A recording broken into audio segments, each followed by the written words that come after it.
थैली तलाश करके उसके पास नहीं जाता। इससे व्यापारी बहुत परेशान होता है। फिर वो घोषणा करने वाले को बुलाता है और उससे कहता है, ये क्या तमाशा है? क्या तुमने गांव में ढंग से घोषणा नहीं की? इस गर्मी में मेरी थैली कोई क्यों नहीं लौटाने आया? या किसी ने तलाश करने की कोशिश ही नहीं की? या फिर वो थैली किसी को मिल गई है और वो लौटाना नहीं चाहता है? वो सोने के सिक्कों की थैली मुझे हर हाल में चाहिए। अगर वो थैली नहीं मिली तो मैं बर्बाद हो जाऊंगा। व्यापारी जी, मैंने तो इस तपिश में भी गांव के हर कोने में ढिंडोरा पीट दिया था।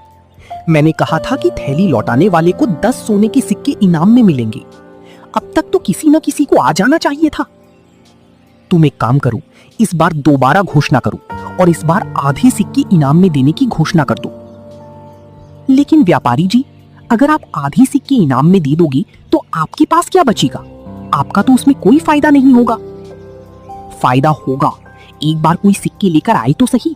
मैं उस पर चोरी का इल्जाम लगाकर उसे एक सिक्का भी नहीं दूंगा। व्यापारी जी, आपकी शातिर दिमाग की जितनी तारीफ करें उतनी कम है और किसी को कुछ देना भी नहीं पड़ेगा। अब तुम ज्यादा देर मत लगाओ, जल्दी से गांव में घोषणा कर दो कि सिक्के वापस करने वाले को आधे सिक्के मिलेंगे। व्यापारी के कहने पर वो आदमी घोषणा करने निकल पड़ता है। सुनो सुनो सुनो, खुशनगर के लोगों, मेरी बात कान खोल कर सुनो। व्यापारी जी के सोने के सिक्कों की थैली कहीं खो गई है। जो भी थैली को तलाश करके व्यापारी जी को लौटाएगा उसे 10 नहीं बल्कि आधे सोने के सिक्के मिलेंगे। ये मौका बार बार नहीं आता है। इस गर्मी में जल्दी अपनी किस्मत आजमाओ और थैली को ढूंढकर व्यापारी जी को लौटा दो। उसके बाद तुम माला माल हो जाओगी। सुनो सुनो सुनो। हम घोषणा करने वाले की आवाज बबलू के कानों तक भी पहुंच जाती है।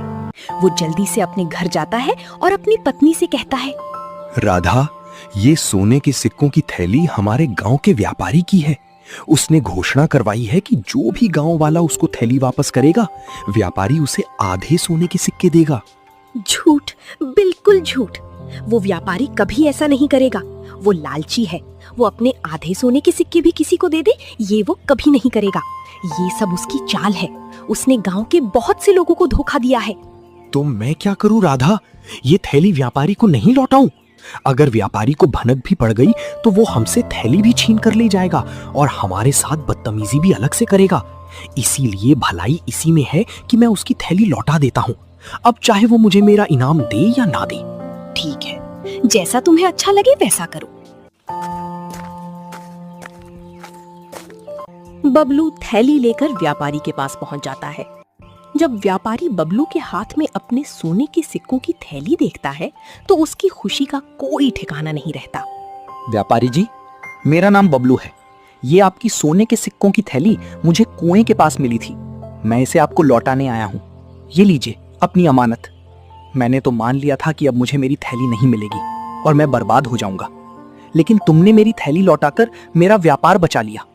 कल मेरे व्यापार का सामान आने वाला है। व्यापारी ये कह ही रहा था कि वो सोचने लगा, अभी ये बबलू मुझसे अपना इनाम मांगेगा, लेकिन मैं इसे ऐसा सबक सिखाऊंगा कि ये अपना इनाम मांगना भूल जाएगा। ये सोचकर व्यापारी सोने के सिक्के गिनने लगता है। फिर बबलू से कहता है, इस थैली में 100 सोने के सिक्के थे, लेकिन इसमें तो अब 50 ही सिक्के मौजूद हैं। मुझे लगता है कि तुमने अपना इनाम पहले ही निकाल लिया। चलो अच्छा किया, वैसे भी मुझे तुम्हारा इनाम तो देना ही था।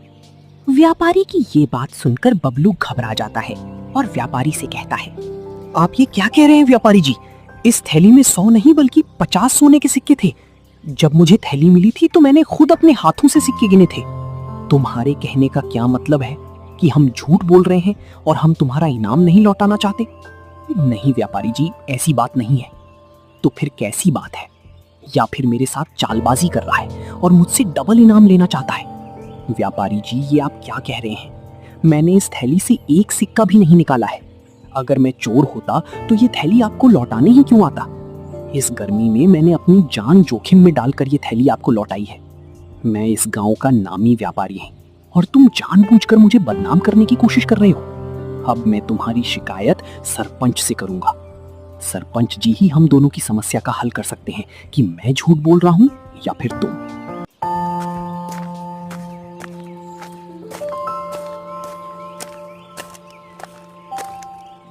व्यापारी बबलू को सरपंच के पास में लेके जाता है और सरपंच जी से कहता है, सरपंच जी, मेरी सोने के सिक्कों से भरी थैली खो गई थी।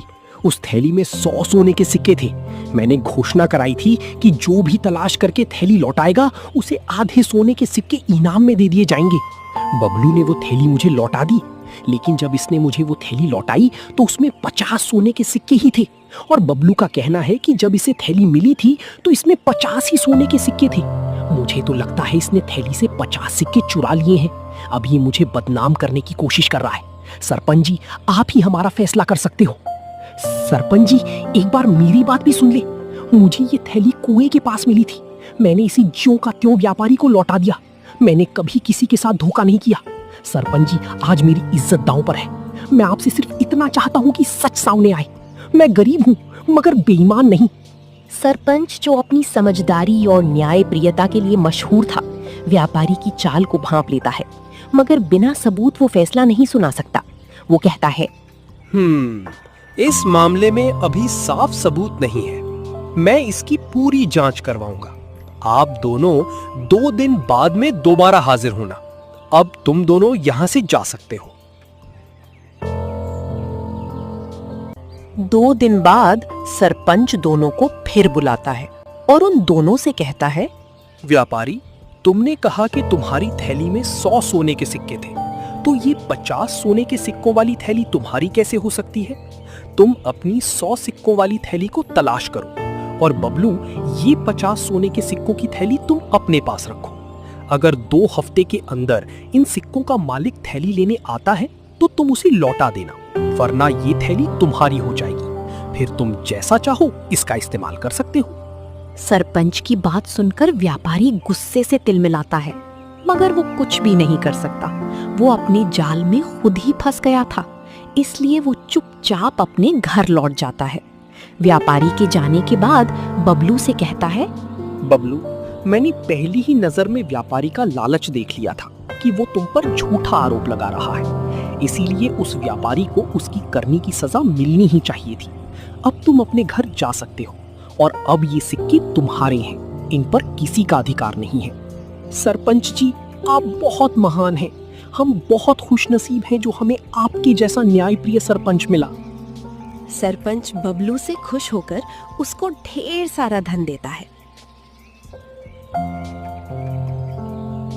उसके बाद बबलू अपने घर लौट जाता है। फिर वो अपनी पत्नी को सारी बातें बताता है कि किस तरह सरपंच ने उस लालची और धोखेबाज जमींदार को सबक सिखाया। ये सुनकर राधा बहुत खुश होती है। ये सब तुम्हारी सच्चाई और ईमानदारी का चमत्कार है।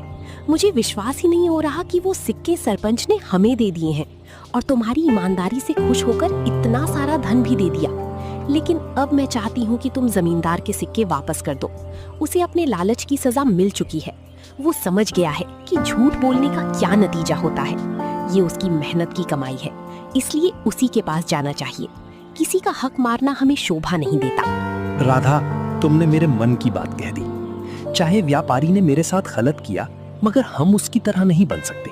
अगर हम उसकी थैली रख लेंगे तो हमारी ईमानदारी का क्या मोल रह जाएगा। मैं इसे लौटाने जा रहा हूँ।